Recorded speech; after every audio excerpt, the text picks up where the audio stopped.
TSE rejeita a cassação de mandato do governador de Santa Catarina. Por unanimidade, o Tribunal Superior Eleitoral rejeitou ontem a cassação do governador de Santa Catarina, Jorginho Melo, do PL, e da vice-governadora Marizia Boen, do PL. A eleição da chapa foi questionada pela advogada Rosiane Magari Martins, que disputou uma vaga de deputado estadual pelo PSOL. Na ação, a advogada acusou a chapa de uso indevido de recursos do fundo eleitoral e abuso de poder econômico na campanha eleitoral de 2022. De acordo com o advogado José Eduardo Cardoso, a campanha teria fraudado a cota de gênero, que obriga a destinação de 30% dos recursos para candidaturas femininas. Segundo o advogado, o PL recebeu 9,3 milhões do fundo eleitoral e destinou 93% para a conta da campanha da vice. De acordo com a acusação, os recursos foram usados pela chapa majoritária para burlar a obrigatoriedade de cumprimento da cota. É evidente que isso foi uma fraude. Colocou-se uma mulher que nem apareceu na campanha para apropriar-se do dinheiro das mulheres. Uma regra que existe para valorizar a mulher na política foi utilizada para colocar as mulheres como peças decorativas de uma campanha, argumentou. Ao analisar a questão, o TSE discordou da acusação e os ministros entenderam que não houve irregularidades na campanha do governador. Para o relator, ministro Floriano de Azevedo Marques, não há impedimento legal para os partidos realizarem transferências de recursos para chapas compostas por vices que são mulheres. Não há prova robusta de desproporcionalidade entre os recursos auferidos pela chapa vencedora do pleito ao governo de Santa Catarina e as demais que não obtiveram êxito, afirmou. Durante o julgamento, o advogado Rodrigo Fernandes, representante do governador Jorginho Melo, disse que antes de chegar ao TSE, o pedido de cassação foi rejeitado pelo Tribunal Regional Eleitoral, TRE de Santa Catarina. Todos os gastos do PL foram aprovados pelo TRE sem ressalvas.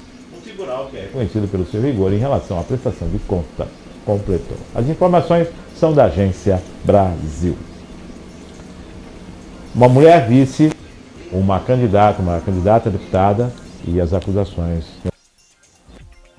A mulher ocupando seu espaço? Nessa mini reforma eleitoral, e falo aqui como mulher... Você gostou do trocadilho aqui. Essa mini reforma eleitoral poderia aproveitar para rever tantas regras, e principalmente em relação às mulheres. Porque tem essa cota, né, de 30% que as mulheres têm que cumprir. Agora eu falo aqui como mulher. As mulheres não sentem vontade, não sentem necessidade, não se sentem representadas pela maioria dos partidos.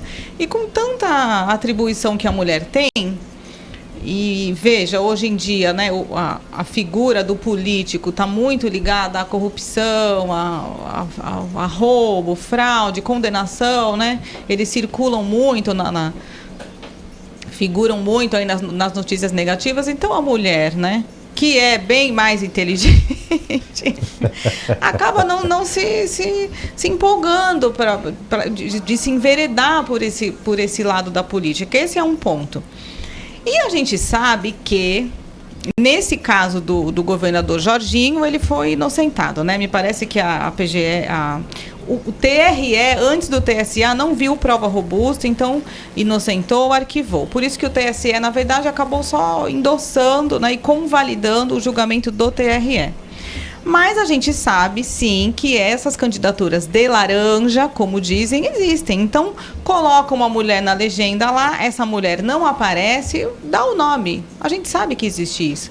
A mulher só dá o nome para cumprir ali a cota, mas não aparece no programa eleitoral, não recebe verba, não recebe apoio, não recebe nada, e só para cumprir uma proforma ali, né? Uma exigência da Justiça Eleitoral. Isso existe e fica aqui. Então, um ponto que essa mini reforma eleitoral, que se fosse feita com mais tempo, poderia observar em prol das mulheres. Eu tenho dois pontos sobre esse caso aí. O primeiro ponto diz respeito sobre quem impetrou essa ação, que no caso foi o PSOL. Eu confesso que eu gostaria de ver as contas do PSOL para ter uma ideia de quanto que eles gastam com honorários advocatícios, que não deve ser pouco. Especialmente porque, doutor, o Cardoso, né, o José Cardoso, para quem nos assiste, nos lembrar de quem foi o advogado que participou nessa ação, foi o advogado que defendeu a ex-presidente Dilma durante o processo do impeachment. Então, veja, os honorários não foram baratos, certamente. Então, veja só, o PSOL ele é recordista, diria que mundial até, de impetrar ações no âmbito político. Se você olhar todas as polêmicas que existem no Supremo Tribunal Federal, foram impetradas justamente por quem? Pelo PSOL.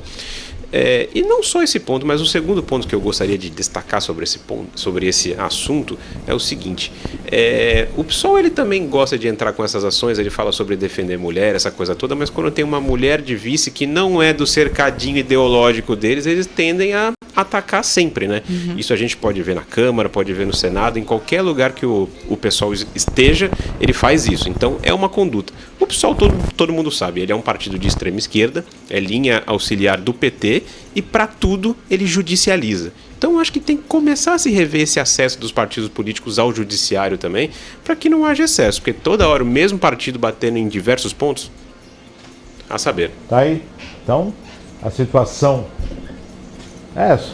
O Jorginho continua governador e tem a vice-governadora. 10h40 e a vida que segue.